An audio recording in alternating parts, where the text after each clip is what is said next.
Ryan ভাইও দীর্ঘশ্বাস নিয়ে বলল, ভাইয়াকে জোর করে বিয়ে করানো হয়নি, ওর ইচ্ছেতেই বিয়ে করেছে। কিন্তু কিন্তু ভাইয়ার একটা অতীত আছে। স্নিগ্ধার চোখে মুখে আতঙ্ক ফুটে উঠল মুহূর্তেই। জিজ্ঞেস করলো, কেমন অতীত? ভাইয়ার একটা সম্পর্ক ছিল, তখন ভাইয়া ভার্সিটির ফাইনাল ইয়ারের স্টুডেন্ট এবং মেয়েটা ছিল ফ্রেশার। নাম কি ছিল? মায়া নামের মতো মেয়েটাও দেখতে মায়াবতী, চোখে মুখে যেন মায়া লেপ্টে থাকতো সবসময়। শ্যামলা রঙের মেয়েরা যে কতটা সুন্দর হয় এটা বুঝেছিলাম মায়াকে দেখার পর। ওদের ওরিয়েন্টেশন অনুষ্ঠানের দায়িত্বে ছিলাম আমি এবং আমার গ্রুপের বাকি সদস্যরা। কালচারাল গ্রুপের সদস্য ছিলাম। মায়া ছিল আমার ডিপার্টমেন্টের, ভাইয়ার ডিপার্টমেন্ট আলাদা। ওই দিন একটা দরকারি কাজে আমাকে ফোন দিয়ে না পেয়ে খুঁজতে চলে এসেছিল।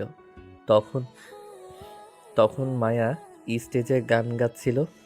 ওইখানেই ভাইয়া ওকে প্রথম দেখে। এরপর থেকেই দেখতাম ভাইয়া ঘন ঘন আমাদের ডিপার্টমেন্টের ফ্লোরে আসতো।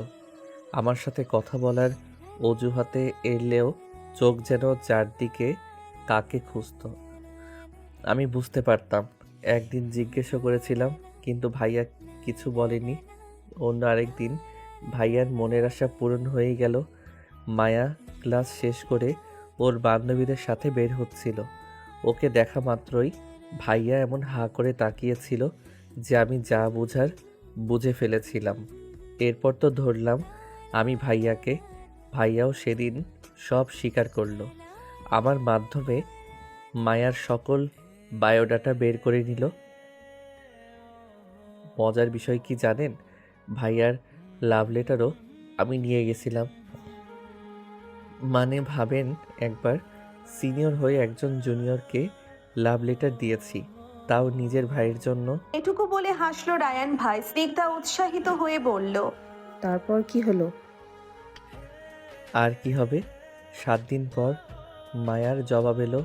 ওই চিঠিতে ভাইয়ার ফোন নাম্বার ছিল, ডিরেক্ট কলই দিয়েছিল। এরপর থেকে ওদের কথা হতো প্রতিদিন। মায়াও ভাইয়াকে ভালোবাসতে শুরু করেছিল। ওদের সম্পর্কের কথা আমি ছাড়া কেউই জানতো না। আমাদের বাড়িতে কেউ সম্পর্ক পছন্দ করে না। ভাইয়ার ইচ্ছে ছিল মাস্টার্স শেষ করে তারপর মায়ার বাড়িতে বিয়ের প্রস্তাব পাঠাবে। তাহলে মায়াকে কেন বিয়ে করলো না? ওই যে ভাগ্য বলতে একটা শব্দ আছে। পুরো দুনিয়া আপনার পক্ষে আছে, কিন্তু ভাগ্য আপনার সহায় নেই, তাহলে কখনোই আপনি আপনার কাঙ্ক্ষিত কিছু পাবেন না। ওরা আমার চোখে আইডিয়াল কাপল ছিল। এত ভালো ছিল ওদের আন্ডারস্ট্যান্ডিং। দুজনই দুজনকে অনেক ভালোবাসতো এবং রেসপেক্ট করত। কিন্তু ভাগ্য সহায় না থাকায় বিয়ে পর্যন্ত যেতে পারিনি। ব্রেকআপ হয়েছিল? কে করেছিল? আর কেনই বা হয়েছিল ব্রেকআপ? রায়ান ভাই একটু সময় নিল, প্রলম্বিত শ্বাস নিয়ে বলল, ব্রেকআপ হয়নি, মায়া মারা গেছে। স্নিগ্ধা এই কথা শোনার জন্য মোটেও প্রস্তুত ছিল না। সে হঠাৎ করেই কথা বলার ভাষা হারিয়ে ফেলেছে যেন। রায়ান ভাই এক পলক স্নিগ্ধার দিকে তাকালো, তাকিয়ে বুঝতে পারলো ওর অবস্থা। এরপর নিজ থেকেই বলল, মায়া দ্বিতীয় বর্ষে ওঠার পর ওর ক্যান্সার ধরা পড়ে। এরপর থেকে সব উলটপালট হয়ে যায়। 7 মাস পরেই মায়া মারা যায়। দুনিয়া ছেড়ে চলে যাওয়ার সাথে সাথে মায়া ভাইয়ার ভালোবাসাও নিয়ে গেছে।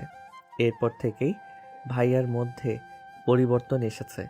না কখনো কোনো সম্পর্কে জড়িয়েছে, আর না কাউকে কখনো ভালোবাসতে পেরেছে। এমনকি বিয়েও না। বাড়িতে অনেক আগে থেকেই ওর বিয়ের জন্য চেষ্টা করছিল, কিন্তু ভাইয়া রাজি হয়নি। এবার দাদুর কড়া চাপে পড়ে রাজি হয়েছে। একটু থেমে রায়ান ভাই ফের বলল, আমার ভাই বলে বলছি না ভাবি, রিয়াদ ভাইয়ার মতো মানুষ হয় না। নদীর পানির মতোই শান্ত শীতল। আপনাকে যখন বিয়ে করেছে তখন ভালোবাসবে একদিন। আপনাদের সম্পর্কটা পবিত্র সম্পর্ক। আপনাদের মধ্যে ভালোবাসাটাও আল্লাহর পক্ষ থেকে আসবে, দেখবেন। হয়তো একটু সময় লাগবে। আপনি চাইলেই পারবেন ভাইয়ার মন জয় করতে, ভাইয়ার মনে আবারও ভালোবাসা তৈরি করতে। শুধু অনুরোধ করব, একটু সময় নিন এবং ভাইয়াকেও একটু সময় দিন। হুট করেই কোনো ডিসিশন নিয়েন না। স্নিগ্ধা কোনো জবাব দেওয়ার আগেই ওরা ঘুরে চলে এসেছে। হিয়া এসেই রায়ানের হাত ধরে বাচ্চাদের মতো লাফাতে লাগলো, আনন্দিত কণ্ঠে বলতে লাগলো, রায়ান, আমি খুব খুব খুশি, খুব ভালো লেগেছে আমার। তুমি কেন এলে না আমাদের সাথে? তাহলে আমার আরও ভালো লাগতো। রায়ান আর দৃষ্টিতে অনুর দিকে তাকিয়ে বলল, সমস্যা নেই, আমরা আবার ঘুরবো অন্য কোনো দিন। সত্যি তো? হ্যাঁ, এখন চলো সবাই বাজারের বেস্ট হালিম খেতে চাই। চলো। শাপলা এবং অনু পাশাপাশি হাঁটছিল। শাপলা বিরক্তি মাখা কণ্ঠে ফিসফিস করে বলল, এই হিয়া মেয়েটা এমন কেন?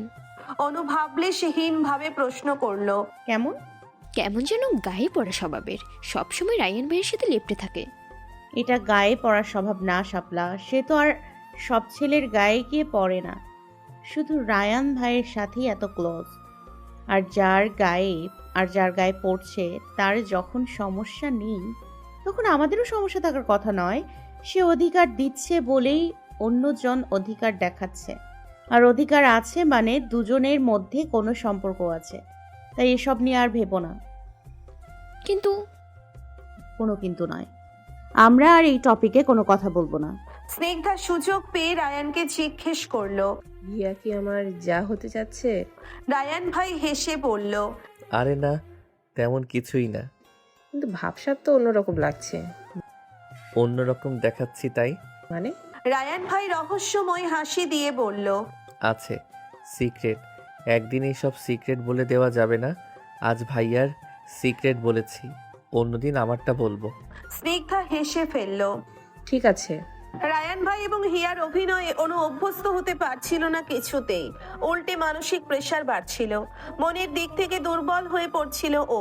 রাতে ঘুম হচ্ছে না, ঠিকমতো খেতে পারছে না, সে মানসিকভাবে অসুস্থ হয়ে পড়েছে। এখানে থাকলে এটা বাড়বে বই কমবে না। হিয়ারা হয়তো আর দুদিন পরেই চলে যাবে, কিন্তু এই বাড়িতে থাকলে রায়ান ভাইকে দেখলে সর্বদা এগুলো মনে পড়বে। এত কষ্ট করে নিজেকে স্ট্রং করে অনু আবারও ভেঙে পড়তে চাই না, এই জন্য দূরত্বই ঠিক আছে।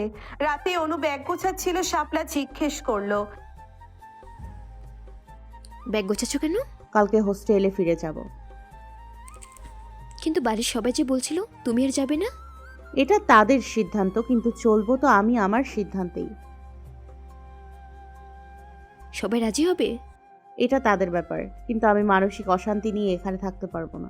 লিলি খালা খাওয়ার জন্য ডাকছেন। শাপলাকে নিয়ে অনু নিচে নামলো। সবাই আগে থেকেই এসে বসে পড়েছে। অনু এক পলক রায়ান ভাই এবং হিয়ার দিকে তাকালো, এরপর খেতে বসেই বলল, আব্বু, আমি কালকে শাপলার সাথে হোস্টেলে যাচ্ছি। আলমগীর চৌধুরী বললেন। ও মা, শাপলা কই চলে যাবে? শাপলা বলল, জি আঙ্কেল, আরও আগেই যেতাম, কিন্তু অনু আপু যেতে দেয়নি। আবার আপনারা সবাই আমাকে এত আদর করেছেন যে এই আদরের লোভে আমিও থেকে গেছি। তিনি হেসে বললেন, পাগলি মেয়ে একটা, তোমার যখন মন চাইবে তুমি চলে আসবে মা। অনুর মতো তুমিও আমার মেয়ে, সংকোচ করবে না একদম। তুমি চাইলে কিন্তু হোস্টেলে না থেকে অনুর সাথে এই বাড়িতে থাকতে পারো। এখান থেকে দুজনে একসাথে যাতায়াত করলে যদি তোমার কোনো সমস্যা না হয়। অনু বলল। আব্বু, আমি হোস্টেলে একেবারেই ফিরে যাব। এবার সকলেই বিস্ময় নিয়ে তাকালো। সবাই ভেবেছিল অনু হয়তো জিনিসপত্র আর বই খাতাগুলো আনতে যাবে, কিন্তু এখন দেখা যাচ্ছে ঘটনা ভিন্ন। রায়ান এবং হিয়া দুজনেই দুজনের দিকে মুখ চাওয়াচাই করলো। এরপর তাকালো অনুর দিকে। অনুও তখন একবার রায়ান ভাইয়ের দিকে তাকিয়েই দৃষ্টি সরিয়ে নিল। সেই এক পলকেই রায়ান ভাই বুঝে নিয়েছে অনুর আত্ম অভিমান। অনুর জেদের কাছে বরাবরের মতোই বাড়ির সকলকে আবার হার মানতে হয়েছে। অবশ্য একটা শেষ চেষ্টা সবাই করেছে। স্নিগ্ধাকে পাঠিয়েছিল অনুকে মানানোর জন্য, কিন্তু অনু ওর নিজের সিদ্ধান্তে এতটাই অটল এবং দৃঢ় ছিল যে স্নিগ্ধার ইমোশনাল ব্ল্যাকমেইলে কাজে লাগেনি। রায়ানের মন মেজাজ ভালো নেই। অনুর এরকম হুটহাট সিদ্ধান্ত ওর একদম পছন্দ হয় না, কিন্তু অনু সে তো মহারানী, তাকে কিছু বলা যায় না। সে যা করবে সব ঠিক, আর রায়ান করলেই যত সমস্যা। এই পিচ্ছি মেয়েটা কেমন যেন হঠাৎ করেই বড় করে হয়ে গিয়েছে। আজকাল রায়ানকেও ওর সাথে কথা বলার জন্য দুবার ভাবতে হয়। চঞ্চল পাগলাটে মেয়েটা এখন একদম ম্যাচিওর হয়ে গেছে, বড়দের মতো কথা বলে, বড়দের মতো আচরণ করে। হিয়া মন খারাপ করে জিজ্ঞেস করলো। এখন কি করব? রায়ান কোনো জবাব দিল না। পিঙ্কি বলল। রান করলাম কি আমরা, আর হচ্ছেটা কি? মাসুদ। পিঙ্কি বলল। এসব প্ল্যান করাই উচিত হয়নি। এর চেয়ে ভালো ছিল অনুকে বুঝিয়ে বলা। জেলাস ফিল করাতে চেয়ে উল্টো এখন ভুল বুঝলো। হিয়া বলল। চলো আমরা সবাই অনুকে সত্যিই বলে দেই। এই পর্যায়ে রায়ান বলল। না, সবাই অবাক হয়ে সমস্বরে বলল। কেন? ওকে এখন যাই বলা হোক না কেন ও শুনবে না, কারো কথা বিশ্বাসও করবে না। অন্তর বলল। তাহলে কি করবি? এখন কিছুই করব না। ও রাগের মাথায় আছে, রাগ কমুক, পরে বুঝিয়ে বলবো সব। মাসুদ বলল। নিজেদের মধ্যে ঝামেলা না রাখাই ভালো। আর আমার মনে হয় এখনই সময় নিজেকে ক্লিয়ার করার, পরে আবার দেরি না হয়ে যায়।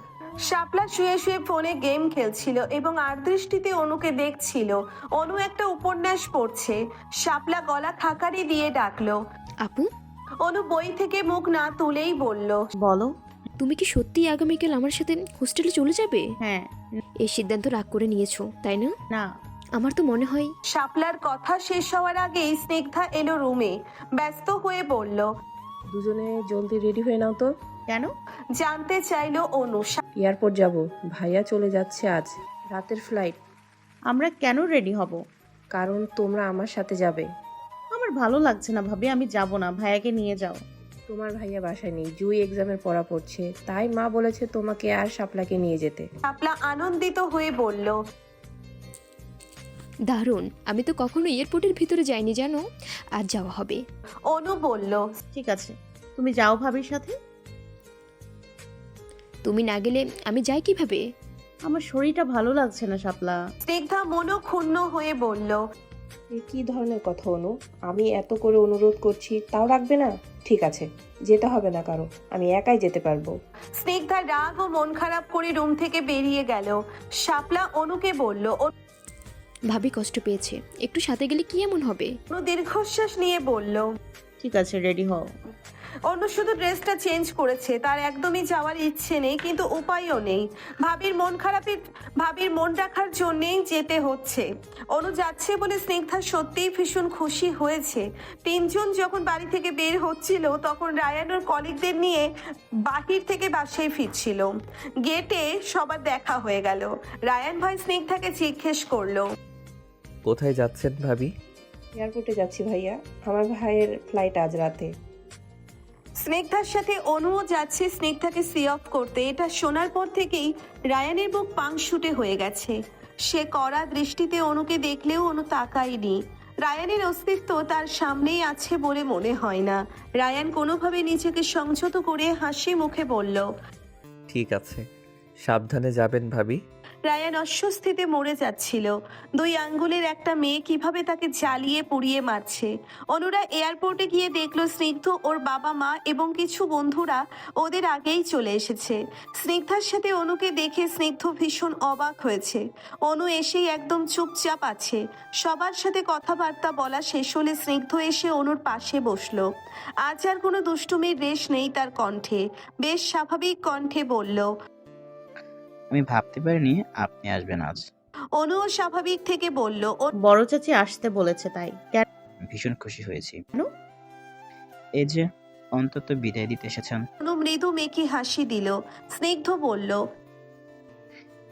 এই কয়েকদিন হয়তো অনেক জ্বালিয়েছি, মনে রাগ পুষে রাখবেন না, পারলে ক্ষমা করে দিয়েন। না না না, কি বলছেন এসব? সাবধানে যাবেন, ভালো থাকবেন, নিজের যত্ন নেবেন। স্নিগ্ধ হাসলো। ওর চোখে মুখে কষ্টের চাপা ছাপ ফুটে উঠেছে। অনুর ভীষণ মায়া লাগছে। বাবা মা পরিবার সবাইকে ছেড়ে দূরে থাকার কষ্ট কিছুটা হলেও সে নিজেও বোঝে। তাও তো সে বাবা মাকে চাইলেই কাছ থেকে দেখতে পারে। স্নিগ্ধ তো বিদেশে থাকার জন্যে তাও পারে না। স্নিগ্ধ হেসেই বলল। আপনি অনেক ভালো অনু। অনু এই কথায় কি জবাব দেবে বুঝতে পারল না। মৃদু হাসলো শুধু। স্নিগ্ধ ঘড়িতে সময় দেখে উঠে দাঁড়ালো। তার ফ্ল্যাটের সময় হয়ে গেছে। তার ফ্লাইটের সময় হয়ে গিয়েছে।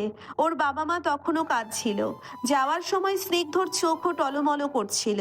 ছেলে মানুষরা যে কেন সহজে সবার সামনে কাঁদতে পারে না। পরের দিন সকালে একেবারে রেডি হয়েই নিচে খেতে নেমেছে অনু। সবাই মুখ ভার করে রেখেছে। অনুর সিদ্ধান্তে কেউ খুশি নয় বোঝা যাচ্ছে, কিন্তু অনুর কিছু করার নেই। সবাই তাও শেষ একবার চেষ্টা করেছে অনুকে বোঝানোর, কিন্তু লাভ হয়নি।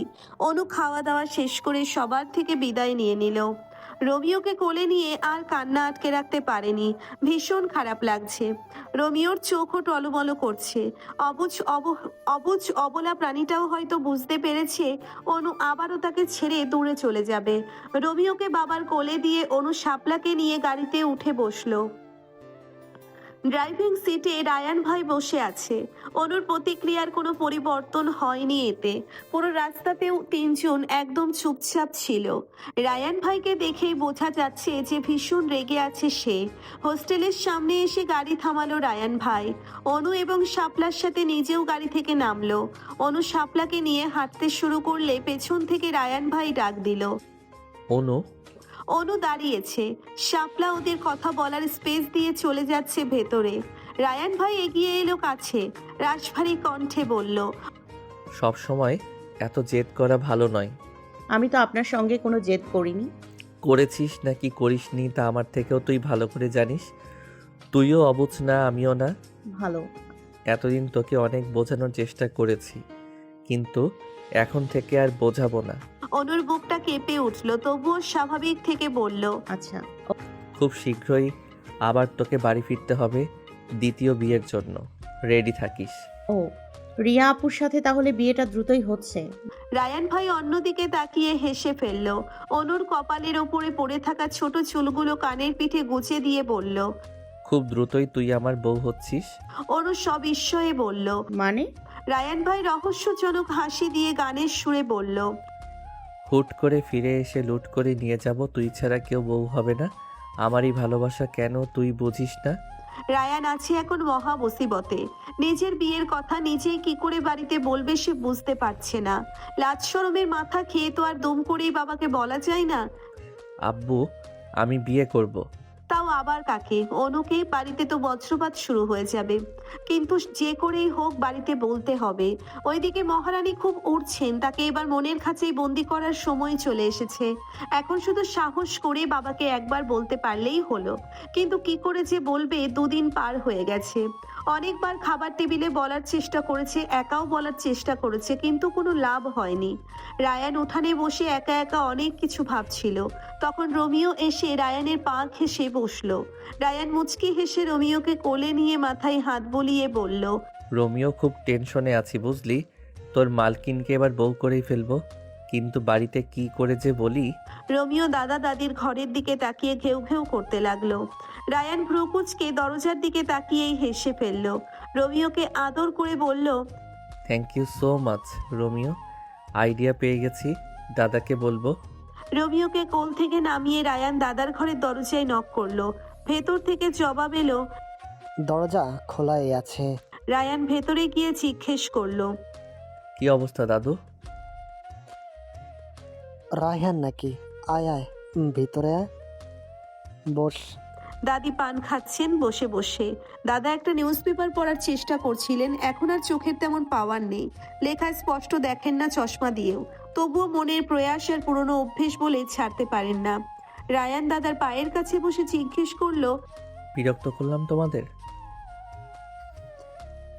না রে, কি যে বলিস, তুই এসেছিস খুশি হয়েছি। দাদু, একটা কথা বলবো? বল না, অনুমতি নেওয়ার কি আছে? ভয় করছে একটু। আমার কাছে আবার কিসের ভয়? ঠিক ভয় না, লজ্জা করছে আর কি। দাদা হেসে বললেন, ব্যাপার কি দাদু ভাই? আমাদের রায়হান তো লজ্জা পাওয়ার মতো ছেলে নয়। তার তো রাগ জিদ দেখে অভ্যস্ত আমরা। রায়ান দাদার পা টিপতে টিপতে বলল, আমি একটা মেয়েকে ভালোবাসি। দাদা দাদি দুজনেই চমকে তাকালেন। দাদি বিস্ময় নিয়ে বললেন, ভালোবাসিস? তুই কাকে? এভাবে কেন বলছো দাদি? আমি কি কাউকে ভালোবাসতে পারি না? এতদিন তো তাই মনে করতাম। তোর তো রসকস কিচ্ছু নাই ভেতরে, পুরা শরীরটা ভরা খালি রাগ। রায়ান মুখ থম মেরে বসে আছে।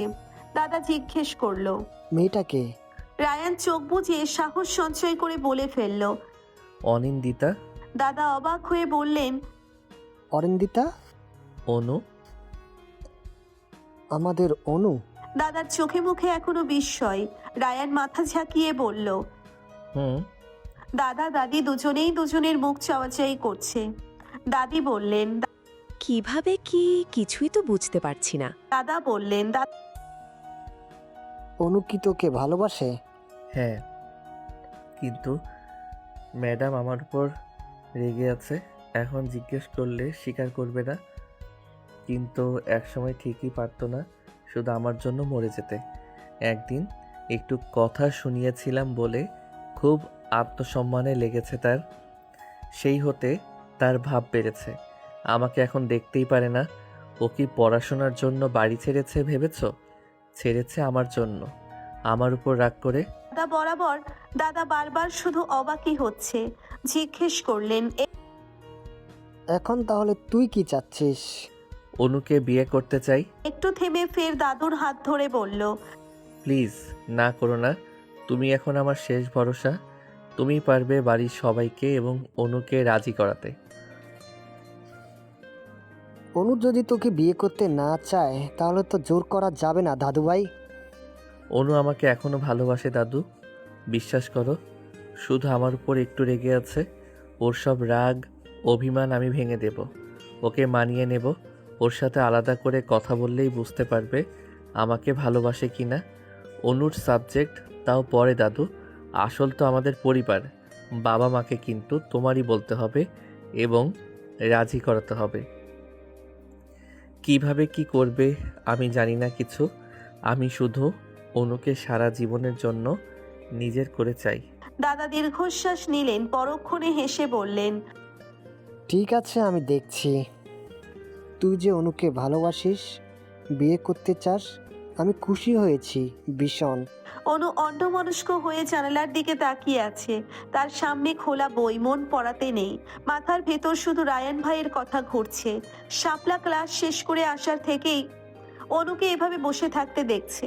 সে এসে অনুর বিছানায় বসে ডাকলো। আপু। অনু ভোরকে গিয়ে বলল, হ্যাঁ, তুমি বলো। কি হয়েছে তোমার? ঠিক আছো তুমি? হ্যাঁ, কিছু বলবে?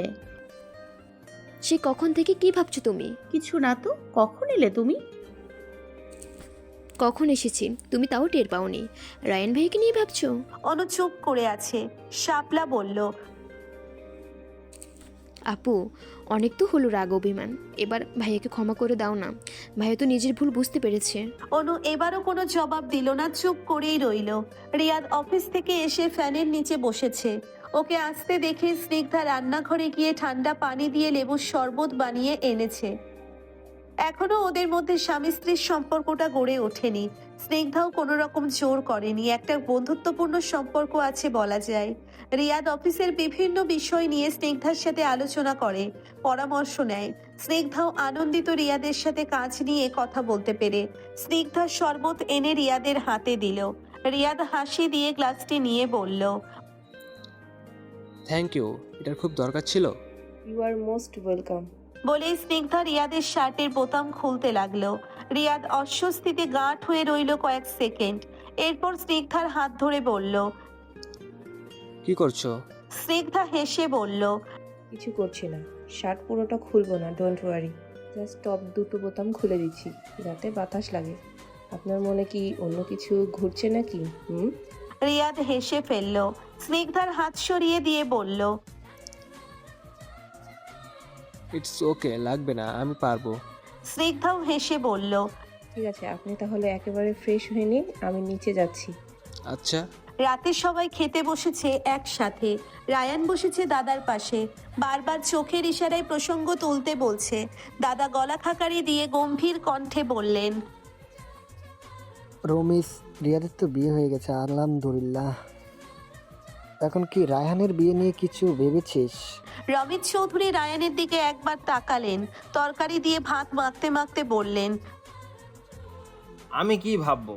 ছেলে বড় হয়েছে, বিয়ে তো দিতেই হবে। এমন গা ছাড়াভাবে কথা বললে কি হবে? দায়িত্ব নিয়ে তো বিয়ে দিতে হবে। জবেদা বেগম বললেন, ছোট বাবা আপনি মেয়ে দেখেন, রায়ানের বিয়েটা তাহলে আমরা দিয়েই দিই। মেয়ে দেখতে দেখতেই তো বছর পেরিয়ে যাবে। আপনার নাতিন তো আবার সহজে মেয়ে পছন্দ হয় না। চাচি বললেন। স্নিগ্ধার আছে নাকি পরিচিত কেউ? দাদা দ্রুত তখন বললেন, কি আশ্চর্য, বাইরে মেয়ে খোঁজার কি দরকার? মেয়ে তো আমাদের ঘরেই আছে। সবাই এবার বিস্ময় নিয়ে তাকালেন। রমিত চৌধুরী বিস্মিত কণ্ঠে বললেন, মেয়ে আমাদের ঘরে আছে মানে কার কথা বলছো? আমাদের অনুর কথা। এবার কারোরই আর বিস্ময়ের শেষ রইল না। রায়ান মনে মনে দোয়া পড়ছে। আলমগীর চৌধুরী চোখ দুটো গোল গোল করে তাকিয়ে আছেন। দাদা বললেন, কি রে, তুই এভাবে তাকিয়ে আছিস কেন? মেয়ের বিয়ে দিবি না নাকি? আলমগীর চৌধুরী আমতা আমতা করে বললেন, না তা নয়, কিন্তু এত তাড়াতাড়ি অনুর বিয়ে দেব?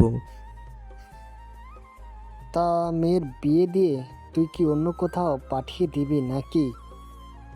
তোর মেয়ে তোর চোখের সামনেই থাকবে সব সময়, নিজেদের মধ্যে থাকবে, ভালো থাকবে। আর রায়হানকে তো তুই চিনিসই, সবাই চিনে। অনুকেও আমরা সবাই চিনি, সমস্যা কি তাহলে? তাহমিনা চৌধুরী বললেন, অবশ্যই মতামত নাও। রায়হান আমার কথা শুনবে, অনুও শুনবে, আমার বিশ্বাস আছে। তাও তোরা কথা বলে দেখ, আগে তোরা ভাই ভাইয়ের মধ্যে কোনো দ্বিমত আছে নাকি এটা বল। অমিত চৌধুরী বললেন, অনুকে নিয়ে তো আমার কোনো কালই কোনো সমস্যা নেই বাবা। ছোট থেকেই তো বড় করলাম আদর যত্ন দিয়ে। ও আমার ছেলের বউ হলে আমার খুশি শেষ থাকবে না। দাদা আলমগীর চৌধুরীর দিকে তাকিয়ে বললেন, তোর সমস্যা আছে রায়হানকে নিয়ে? না না বাবা, রায়ানের মতো ছেলে হয় না। রায়ান অনুকে ভালো রাখবে আমি জানি, কিন্তু অনু ওর মতামত ছাড়া আমি আগাতে পারবো না। ও যা চাইবে তাই হবে। ও যদি রাজি হয় তাহলে আমার কোনো আপত্তি নেই। ঠিক আছে, কালকেই তাহলে অনুকে বাসায় নিয়ে আসো, সরাসরি কথা বলো। আর রায়হান, তোর তো আপত্তি নেই অনুকে বিয়ে করতে? রায়ান মাথা নত করে বলল, তোমরা যা ভালো বুঝবে তাই করো, আমার কোনো সমস্যা নেই। ঠিক আছে, কালকে তাহলে অনু আসুক, বাকি কথা কাল আমরা একসাথে বসে বলবো।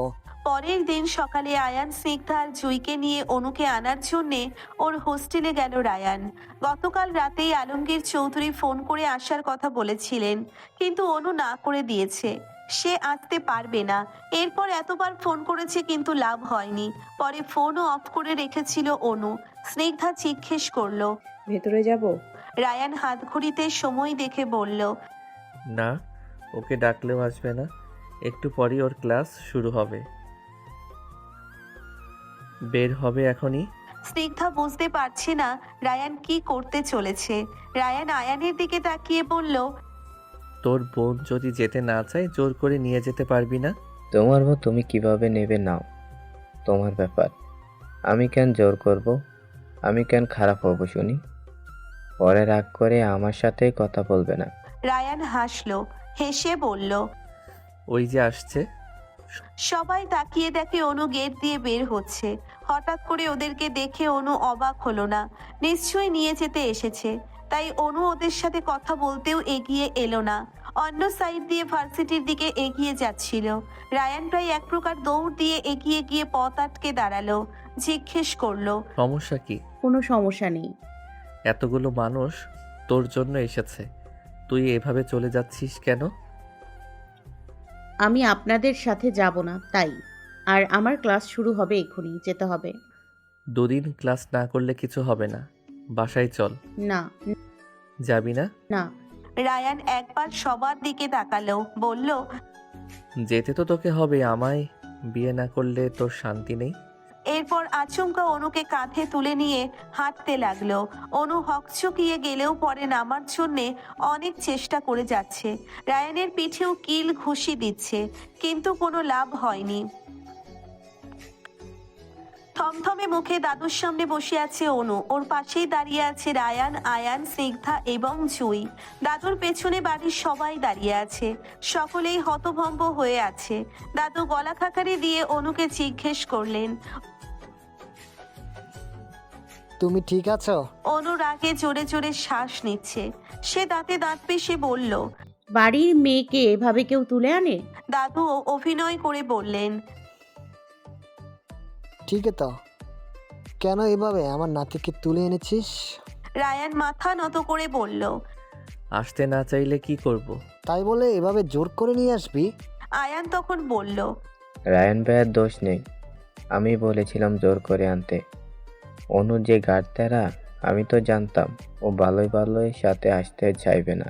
অনু কটমট করে তাকিয়ে আছে আয়ানের দিকে, পারছে না এক্ষুনি গিলে খেতে ওকে।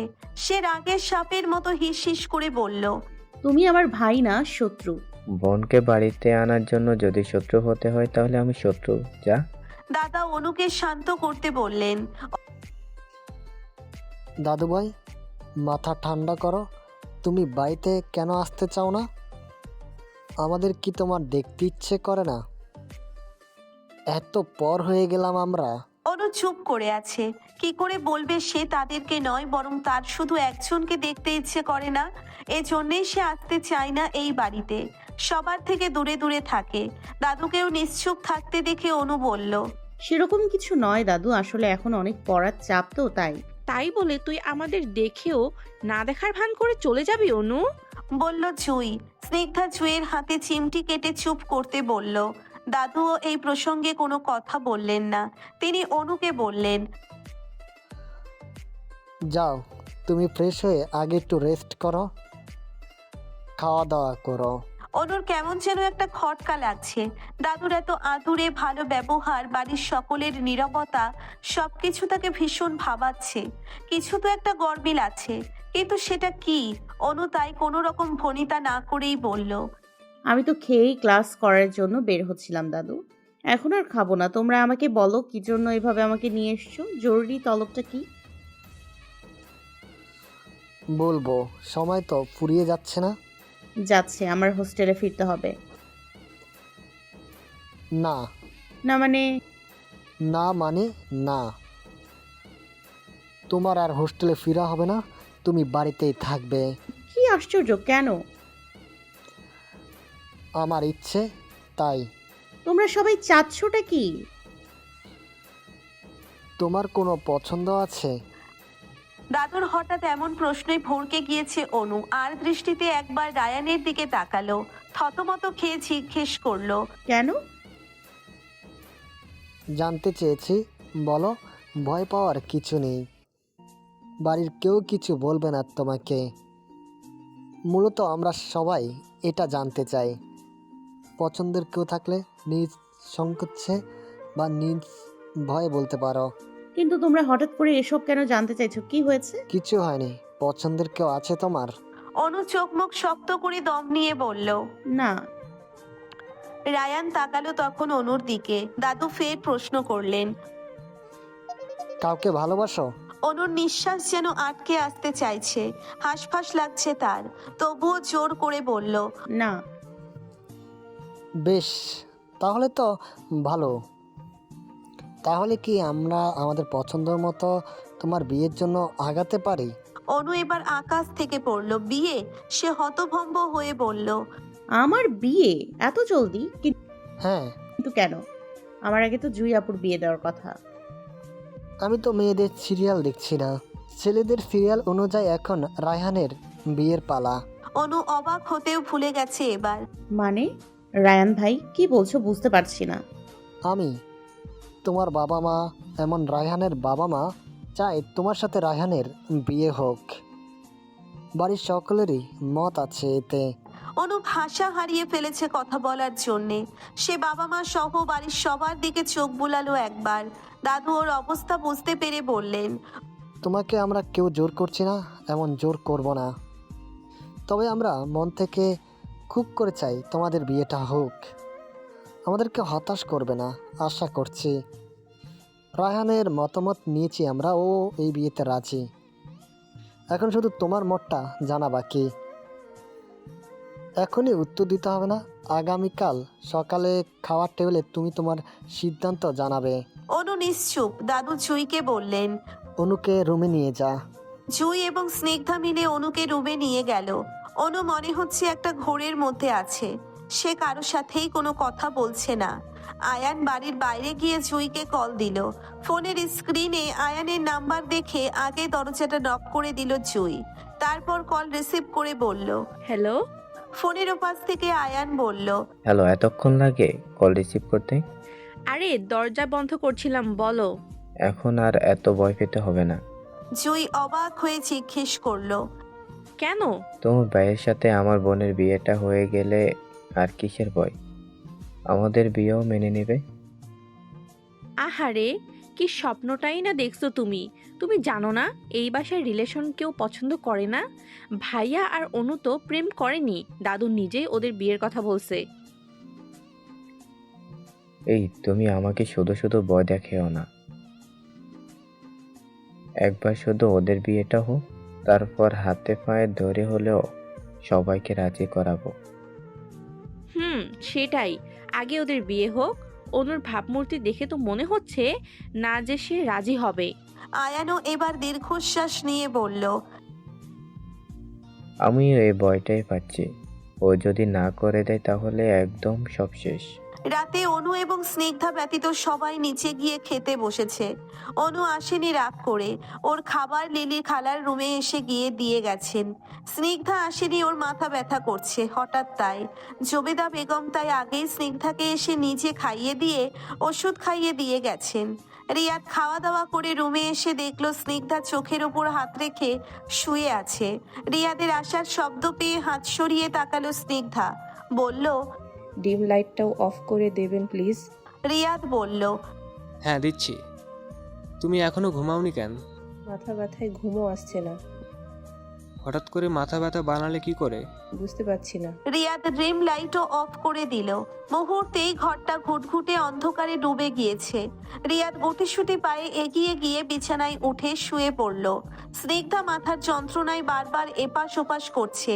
রিয়াদ জিজ্ঞেস করলো, বেশি ব্যথা করছে? রিয়াদ এবার স্নিগ্ধার দিকে ঘুরে শুয়ে ওর মাথা টিপে দিতে লাগলো, চুলে হাত বুলিয়ে দিতে লাগলো। আনন্দে চোখে পানি এসে জড়ো হলো স্নিগ্ধার। এতক্ষণ যেই যন্ত্রণা সে অনুভব করছিল, এই আনন্দের কাছে তা ফিকে হয়ে গেছে। রিয়াদ বলল, এখন একটু ঘুমানোর চেষ্টা করো। স্নিগ্ধার সাহস পেয়ে রিয়াদের খুব কাছে গিয়ে জড়িয়ে ধরে বুকে মাথা রাখলো। আকুতি ভরা কণ্ঠে বলল, প্লিজ সরিয়ে দিয়েন না। রিয়াদ অপ্রস্তুত বোধ করলেও স্নিগ্ধাকে কিছু বলল না এবং সরিয়েও দিল না। আগের মতোই মাথা টিপে দিতে লাগলো। রুমের দরজা লাগিয়ে পায়চারি করছে অনু, বারবার ঘড়ির দিকে তাকাচ্ছে। সবাই কখন ঘুমিয়ে পড়বে সেই অপেক্ষা করছে সে। রায়ান ভাইয়ের সঙ্গে বোঝাপড়া আছে তার। সে কি শুরু করেছে এসব, জবাবদিহি করতে হবে তার। ঘড়িতে যখন প্রায় রাত 1টা বাজে তখন পা টিপে টিপে রুম থেকে বের হলো অনু। সবাই ঘুমিয়ে পড়েছে ততক্ষণে। রায়ান ভাইয়ের রুমের সামনে গিয়ে দরজা নক করতে গিয়ে দেখলো দরজা খোলাই আছে, শুধু চাপিয়ে রাখা ভেতর থেকে। তাই আর নক করলো না অনু, সরাসরি রুমে ঢুকে গেল। রায়ান ভাই তখন সবে মাত্র গোসল করে বেরিয়েছে ওয়াশরুম থেকে। পরনে শুধু একটা কালো ট্রাউজার। তোয়ালে দিয়ে চুল মুছতে মুছতে হকচকিয়ে তাকালো রায়ান ভাই। এই অবস্থায় অনু নিজেও অপ্রস্তুত হয়ে গেল। অন্যদিকে ঘুরে দাঁড়িয়ে আছে, ভয় হচ্ছে কখন না জানি আবার লোকটা ওকে অপমান করে দেয়। রায়ান ভাই অবশ্য অপমানের ধারে কাছেও গেল না, বরং বিস্ময় নিয়ে জানতে চাইল। তুই? অনু জেদ দেখিয়ে বলল, কেন চিনতে পারছেন না, নাকি সবার মধ্যেই শুধু হিয়া আপুকে দেখতে পান? রায়ান ভাই হেসে ফেলল। আলমারি থেকে একটা টি শার্ট নিয়ে গায়ে জড়িয়ে বলল, এখন এদিক ফিরে কথা বলতে পারিস।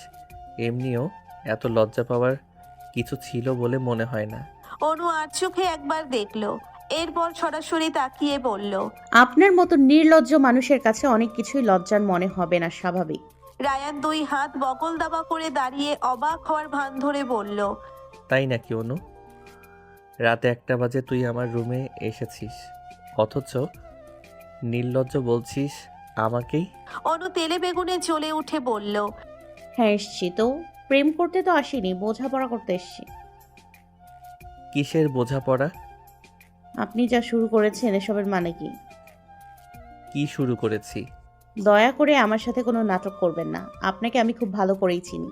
রায়ান ভাই মলিন হাসি দিয়ে বলল, তাই? আর আমার ভালোবাসা ভালোবাসা বুঝিস না?